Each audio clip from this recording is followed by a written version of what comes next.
سلامونه نیکې هیلې هیلهمند یم چې روغ جوړ د صحت او عافیت جامې به مو پر تن وي. راځو یو بل نوي درس څنګه کولی شو چې په ام اس ورډ پروګرام کې پر الف و با باندې لیسټونه یا نومونه ترتیب منظم کړو. لکه چې څنګه تاسو پوهیږئ اوس مهال که چیرې تاسو یو لیست ترتیب کول غواړئ چې هغه نومونه د الف و با یا ا څخه تر ځایډه پورې چمتو کول غواړئ نو ډېر په اسانه په څو کلیکونو کې تاسو کولی شئ چې دغه ستونزه حل کړئ. که موږ سره ځینې نومونه وي لکه حامد، ضیا، عابد، بلال،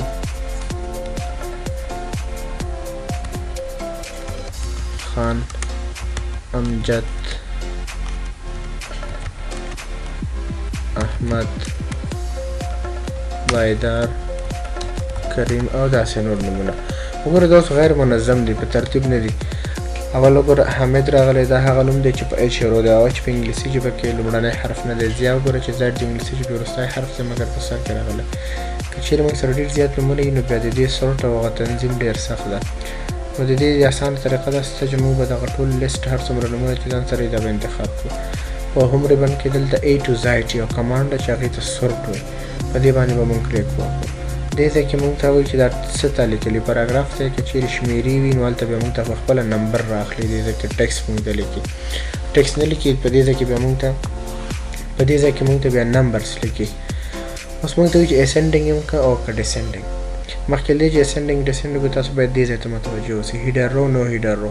که چیرې ستاسو لیست هیډر رو لري دا معنی که دغه نومونو ته مو کوم عنوان ورکړی لکه دلته مو نیم لیکلی نو تاسو به هیډر رو انتخاب کړئ. او که چیرې لکه ما اوس نه دی اخیستی کوم عنوان نه لري نو هیډر رو ورته انتخاب دی.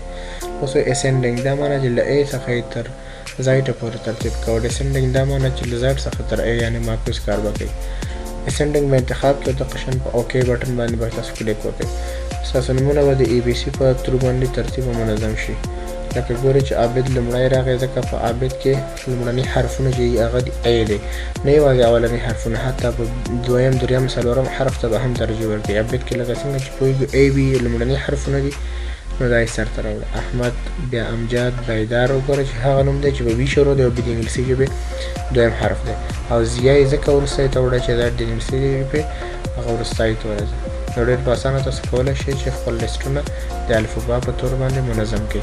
که چیرې تاسو نومونه په پښتو کې مو اخیستي همدغه طریقه یې ده. په انګلیسي کې وي که په پښتو کې وي نو تاسو ډېر په اسانه کولی شئ چې د سورټ په طریقه باندې خپل نومونه د الف با په ترتیب سره منظم کړئ.